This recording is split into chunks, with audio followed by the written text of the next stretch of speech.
ഈ ശബരിമലയായിട്ട് ബന്ധപ്പെട്ട് എയർപോർട്ടുമായി ബന്ധപ്പെട്ട് കേരള ഗവൺമെൻറ് ഉത്തരവ് ഇറക്കിയിട്ടുണ്ട്. അതായത് 10ഓളം തഹസീൽദാർമാരെ നിയമിച്ചിട്ട് അതിനുവേണ്ടിയുള്ള സ്ഥലം KP യോഹന്നാൻ്റെ ചെറുവള്ളി എസ്റ്റേറ്റ് അക്വയർ ചെയ്യാൻ വേണ്ടി. പക്ഷെ അത് ലീഗലായിട്ടുള്ള ഇഷ്യൂ ഉണ്ട്. കാരണം സുപ്രീം കോർട്ട് വരെ പോയ ഇഷ്യൂ ആണ്. അതിന് പെട്ടെന്ന് ഈ ചെറുവള്ളി എസ്റ്റേറ്റ് KP യോഹന്നാൻ്റെ ആ മാനേജ്മെൻറ്റ് പോയി അതിന് സ്റ്റേ വാങ്ങി. പിന്നെ സ്റ്റേ വെക്കേറ്റ് ചെയ്താൽ പോലും ഫർദറും അതിൻ്റെ ഇഷ്യൂ ഉണ്ടാകാൻ സാധ്യതയുണ്ട്.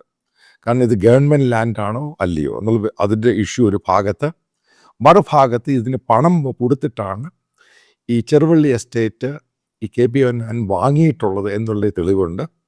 അപ്പോൾ ഇത് വളരെ കോംപ്ലിക്കേറ്റഡ് ഇഷ്യൂ ആണ്. കാരണം ഈ രീതി നോക്കുവാണെങ്കിൽ എൻ്റെ ഒരു അഭിപ്രായത്തിൽ ചെറുവള്ളിയിൽ, അതായത് ഇപ്പോൾ ശബരിമലയുമായി ബന്ധപ്പെട്ട് ചെറുവള്ളി എസ്റ്റേറ്റിൽ എയർപോർട്ട് വരാനുള്ള സാധ്യത വളരെ കുറവാണ്.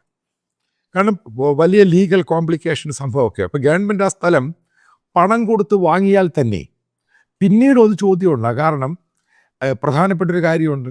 ഈ KP യോഹന്നാനെതിരെ അമേരിക്കയിൽ കേസ് നടന്നു കഴിഞ്ഞിട്ട് അതിനകത്ത് പറഞ്ഞു കഴിഞ്ഞിട്ടുണ്ട്, ആ കേസ് വിധിക്കകത്ത്. അതായത് അവിടുന്ന് ഈ പണം പിരിച്ച് ഇന്ത്യയിൽ ചാരിറ്റി പ്രവർത്തനത്തിന് കൊണ്ടുവന്ന പണം സൈഫൺ ചെയ്തിട്ട് ഇതേപോലെയുള്ള എസ്റ്റേറ്റും പരിപാടിയും വാങ്ങി.